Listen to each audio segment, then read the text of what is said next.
things we want to talk about on here is just, what does the Bible say about abuse? And there's no Bible verse that says, do not be abusive. And that's not really in there. But there are lots of passages of Scripture that deal with how to properly treat other people. And typically, characteristics of abuse are the exact opposite of anything Scripture says about how to treat others. So when it comes to the marriage relationship, husbands are to love their wives, and they are to respect their wives, and they are to honor their wives. And wives are to be respectful to their husbands and love their husbands, and so on.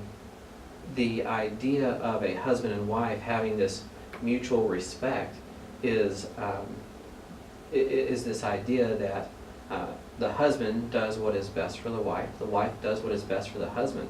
That doesn't mean that they always agree on everything. I mean, there's no couple out there that always agrees on everything.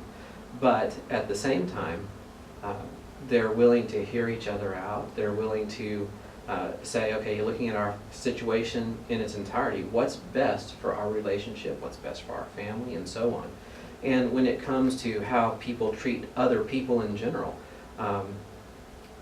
masters are told to treat their slaves properly. Of course, in Scripture, that's typically dealt with. The idea of a slave is typically like an indentured servant, someone who's placed themselves under someone's leadership. And while our jobs today aren't really indentured servitude, people who are employers should treat their employees with respect. I mean, that's the whole idea of what Paul's saying in the New Testament with masters and slaves. And when it comes to parenting, parents are to treat their children in a way that brings them up to love and serve and believe in the God that they have chosen to believe in. And one of the passages that we find in the Old Testament says that parents are not to exasperate their children. So it's one thing to discipline your children, but it's another thing to go overboard with that discipline. And when it comes to the marriage relationship, there is no place for discipline because you're both adults. And so oftentimes in domestic abuse type situations, it's one person sort of trying to discipline the other adult. Yeah. And that's just not there. Yeah, it's back to the control and manipulation. Mm-hmm. What should the Christian response be typically to the victim of domestic abuse? That's a good question. I think it varies based on the victim's needs. Mm-hmm. So I gave the example earlier of it would have been nice, maybe people prayed for me, but to pray with me would have made a world of difference. One of my experiences was that, and I was fine financially, but one of the church members came up to me and said, I heard what happened. If you guys need any food, we are here for you. And I sat there like, that is so incongruent with my needs. That just is, that I'm not even eating right now, I'm so afraid. And so I think it's getting with the victim and being a soft place for that person to fall and finding out exactly what their needs are. Yeah. Because everybody's different. I think people tend to get this idea that, when they have problems, they like to be helped a certain way. So everyone must like to be helped that way. Yeah. And what happens is then people want to help, but they want to help the way they think you need to be helped, because that's what they would like in that situation, and not really what's best for the other person. And so, like you're saying, look, just ask the person, what do you need? What can we do to help you? As opposed to saying, hey, I'm going to do this for you. Well, great, but I don't need that. You know? Yeah. I think one other thing that would be good is if the victim has young children, to offer to babysit. I had so many court appointments, particularly just for the divorce, but now for this criminal case. I had so many court appointments and meeting with the lawyers and this and that. And having somebody to keep our kid was 18 months at the time. Yeah. So he's still waking up in the night, and I'm still and of course all of this happened at our home, or the home I lived in. So I immediately left the home. I never returned. We were living, basically, we had called the, and I don't want to get off track, but we had I made contact with our local women's shelter. They were full. So I ended up couch surfing for a couple of months. So we were living from place to place to place, trying to get our sea legs together. What are we gonna do? And so having someone to take care of the kid while I run to all these appointments, or so like I think I started out saying, it just depends on that specific victim. Well, and you know, some people might go, well, you should just go back and live with your parents. Well, that may not be an option for a lot of people, because if you're having to go to all these court appointments, other things, you know, if your parents live 300 miles away, Yeah. you're stuck. Yeah. You know, I mean, and my parents so, were in the Bahamas. Yeah. I had no family here. And so trying to, and that brings in a whole new dimension, but then you have migrants and immigrants and certain layers. You have domestic violence, and then you have all these other layers that makes it so, the barriers become more and more difficult to overcome. Sure. Yeah. Very good. Well, let me ask you another question. When it comes down to, you know, we've talked about this Christian response to the victim. Yeah. What should the Christian response be to the abuser in the situation? How should the church deal with those who are either known to have abused someone, or at least it's been claimed that this person has abused someone? That one is a difficult question too, because if the abuse is ongoing, I would hesitate to say confront the abuser, because that may just put the victim in greater harm. Sure. If you have spoken to some people who are specialists in the area as a church, and you feel like it's okay to confront the abuser because the victim and her kids are safe, or his kids, because men can be abused too. But if the victim is in a safe place and you feel as though it's appropriate to confront, then I think it's okay to confront. If the victim, or I'm sorry, if the perpetrator is in prison, it depends. Is his heart softened towards God? There are a lot of factors that play into it. Sure. And I think I might add that, you know, even if the person is actually doing the abusing, they probably, if there's somebody reporting it, they probably are. But, you know, even if they are, they're still a sinner in need of grace and in need of salvation. Or if they are saved, perhaps needing more discipleship or something. But they are not necessarily someone you should just go, oh, this person did something bad, we'll never have anything to do with them again.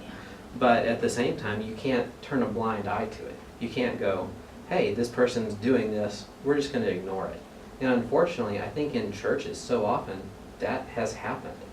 And people have sort of just gone, well, nobody should just say anything about this. Let's just keep mum about it until a later date. And that later date never comes. Why do you think that is? I think partially that people tend to just not want to get involved because they don't understand the situation. I think a lot of times they don't want to find out more than they know already, because it's going to make them even more uncomfortable with the situation. That doesn't justify it, but I think that's a big part of it. And when it comes to abusers, while you can't turn a blind eye to it, I don't think just writing them off completely is a good idea either. They certainly need your prayers just as much as the victims need your prayers. But I don't know that they need sympathies the same way that the victim needs sympathies. So, yeah. That's good.